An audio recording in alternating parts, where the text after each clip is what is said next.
जो भी वीडियो से कनेक्ट हो रहा है उनके भीतर विराजमान शिव शक्ति को मेरा प्रणाम। चलिए देखते हैं आज महादेव जी की तरफ से क्या संदेश आ रहे हैं, उनका ध्यान कर लीजिएगा।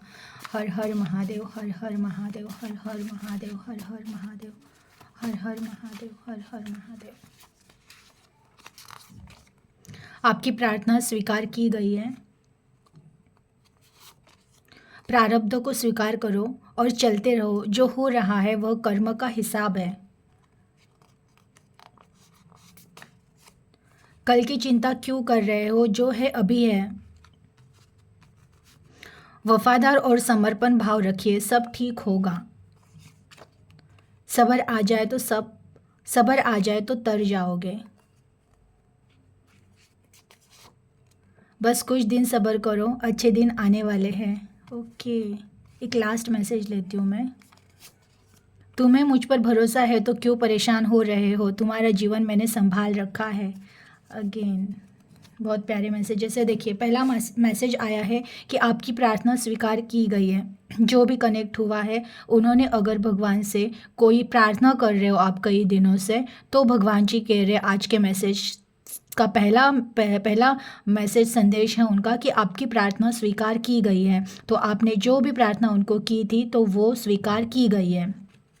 प्रारब्ध को स्वीकार करे, चलते रहे। जो हो रहा है वह कर्म का हिसाब है। देखिए, लाइफ में अगर आपकी अभी जो भी सिचुएशन चल रही है, उस सिचुएशन की वजह से आप खुश हो या दुखी हो, जो भी है वो आपका प्रारब्ध है। क्योंकि ये बात सच है, हमारे लाइफ में जो भी हमें मिल रहा है वो हमारे प्रारब्ध का हिसाब है।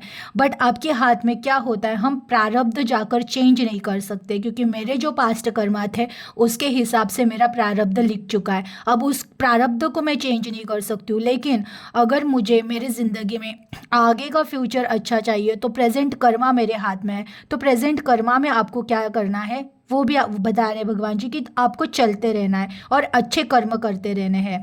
बाकी तो जो भी अभी सिचुएशन है उनको हम चेंज नहीं कर सकते कि आप पास्ट को जाकर चेंज कर सकते हैं तो शायद आपका जो भी अभी सिचुएशन चल रहा है वो ठीक हो जाएगा। लेकिन हम पास्ट में जाके पास्ट की चीज़ें चेंज नहीं कर सकते।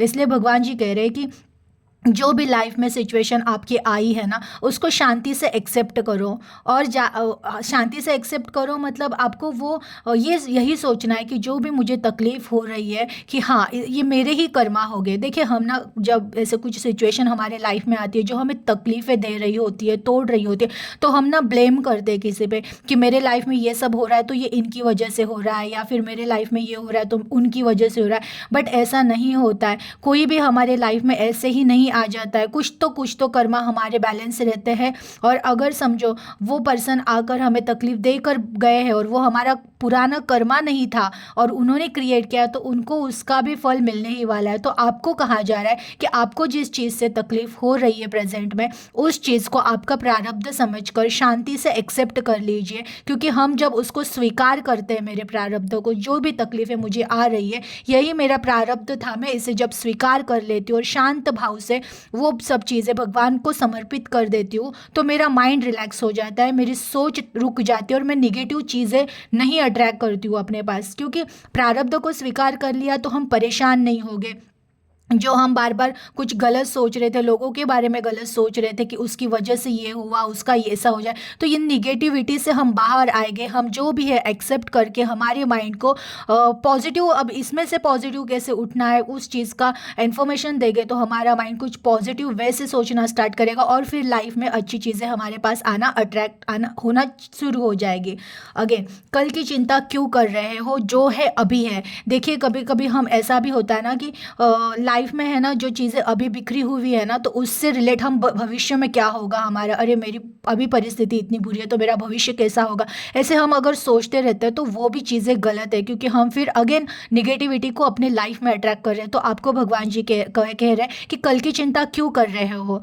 जो है अभी है। क्योंकि तुमको अभी इस पल को जीना है। जो भी पास्ट में तकलीफें हुई उनको छोड़ दो। इवन भविष्य की चिंता करना छोड़ दो कि मेरे भविष्य में क्या होगा, ये होगा, वो होगा। आपको भगवान जी कह रहे हैं आपको बस अभी इस मोमेंट को जीना है, इस प्रेजेंट में जीना है, आनंद से रहना है। जो है अभी इस पल में है। भविष्य का चिंता करना छोड़ दो और पास्ट को सोचना छोड़ दो। वफादार और समर्पण भाव रखिए, सब ठीक होगा। अगेन भगवान जी देखिए, यही मैं कह रही हूँ कि अगर आपने कोई चीज़ उनको सौंप दी है ना, कि मैं मेरे लाइफ की जो भी प्रॉब्लम, जो भी सिचुएशन है जो मुझसे नहीं सॉर्ट आउट हो रही हूँ, मैं आपको समर्पित करती हूँ, तो भगवान जी कह रहे समर्पित कर दिया ना, तो फिर वफादार रहो। तुम विश्वास रखो कि मैंने अगर समर्पित किया है तो जो भी है, अब जो भी होगा वो अच्छा होगा। ये वफादारी होती, क्योंकि हम कभी कभी ना भगवान पे समर्पित तो कर देते हैं, फिर भी हमारा दिल सुखी नहीं होता है, या फिर हम ना आनंद नहीं बोलते आनंद व्यक्त नहीं कर पाते, या फिर हम उसी निगेटिविटी में रहते हैं। भगवान जी कह रहे अगर तुमने मेरे पास सब समर्पित कर दिया है, मुझे दे दिया है अपना सब टेंशन, तो फिर तुम क्यों सोच रहे हो। तुम्हें ये विश्वास होना चाहिए कि अब मैंने अगर भगवान को सौंप दिया है तो मेरी आने वाली लाइफ वो संवारेंगे, और वो जो भी करेंगे वो मेरे लिए ज़रूर अच्छा होगा। तो भगवान जी कह रहे अगर समर्पित हो रहे हो तो वफादार भी रहो, और ये विश्वास रखो कि तुमने अगर मेरे हाथ में तुम्हारी ज़िंदगी सौंपी है तो तुम्हारे साथ जो भी होगा वो अच्छा ही होगा।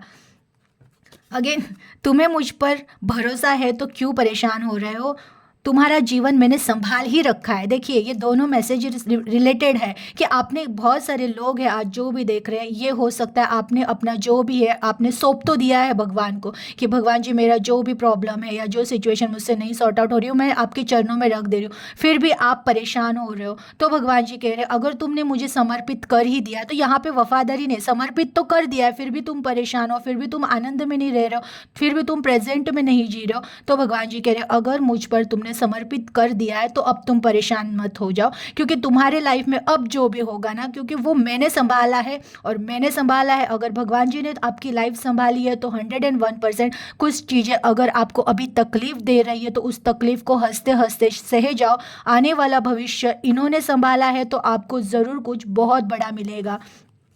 देखो सब्र आ जाए तो सब्र आ जाए तो तर जाओगे। आज सच में एक से एक रिलेटेड ही मैसेजेस कहे जा रहे हैं कि आपको कहा जा रहा है बस सब्र करो, मुझे सौंप दिया है ना अपना जीवन, अब तुम सब्र करो। हो रही है तकलीफ प्रेजेंट में, हो सकता है आप फिर भी तकलीफ में हो कि नहीं वो सिचुएशन को हैंडल कर पा रहे हो, या फिर ऐसे लग रहा है बहुत जल्दी मेरी लाइफ चेंज हो जाए, बस अभी के अभी कल से सब अच्छा हो जाए। तो भगवान जी कह रहे ऐसे नहीं होगा, मुझ पे सौंपा तो है, सब चीज़ों को सॉर्ट आउट करने में टाइम तो लगेगा, कर्मा है हमारे जन्मों जन्मों के। अगर आपको किसी चीज़ की तकलीफ ही आई है आपके लाइफ में तो वही हमने क्रिएट किए हुए कर्मा है जो हम भुगत रहे।